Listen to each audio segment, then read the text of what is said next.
Exactly প্রশ্ন করে লাভ নেই। আমি ওকে নিয়ে আসছি, ও আমাকে নিয়ে আসছে। এক্স্যাক্টলি ব্যাপারটা এরকম। একদম। আর এত আমার কাছে মনে হয় কি যে কোনো কিছুই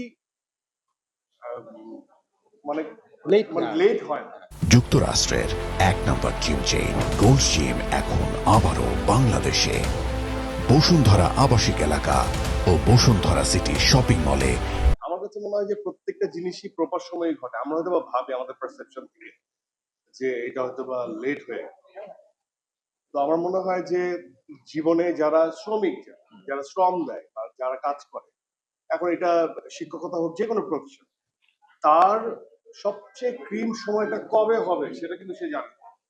তার যেটা হয় একাগ্রতা দিয়ে, এই জার্নালিস্ট ভাইরা একজনের থেকে আরেকজন হয়তো মনোবদ্ধ, কেউ একটা দিকে ভালো, কেউ আরেকটা দিকে ভালো। তো কে যে কখন ফ্লারিশ করবে সে কখনোই জানে না। আমার কাছে মনে হয় ফ্লারিশ করলে কি ওটা প্রপার সময়? আমার কাছে মনে হয় ইট ওয়াজ দ্য রাইট টাইম। এবং মিশর তো আরো 50 বছর বাকি আছে কাজ করার। আমি রবীন্দ্রনাথ ঠাকুর 67 ইয়ার ওল্ডে উনি পেইন্টিং শুরু করেছিলেন। সো আমি মনে করি না কখনো লেট। এটা তো একদম it was a perfect and right time. আমার মনে হয় যে প্রত্যেকটা জিনিসই অনেকে তারা আবেগের বশে বলে যে আরো আগে কেন ঘটলো না। আমার কাছে মনে হয় যে সবকিছুই সঠিক সময় হয় এবং প্রত্যেকটা মানুষ যা করতে আসে, যারা ডেডিকেশন দেখায়, তারা প্রপার সময়ে সেই জিনিসগুলো ঘটায়। এবং আমি এটাকে নিয়ে খুব আশাবাদী। তো আমার মনে হয় যে পৃথিবীতে কখনোই দেরি হয়ে গেছে এই জিনিসটা ঘটনা, সঠিক সময়ে সবকিছু হবে।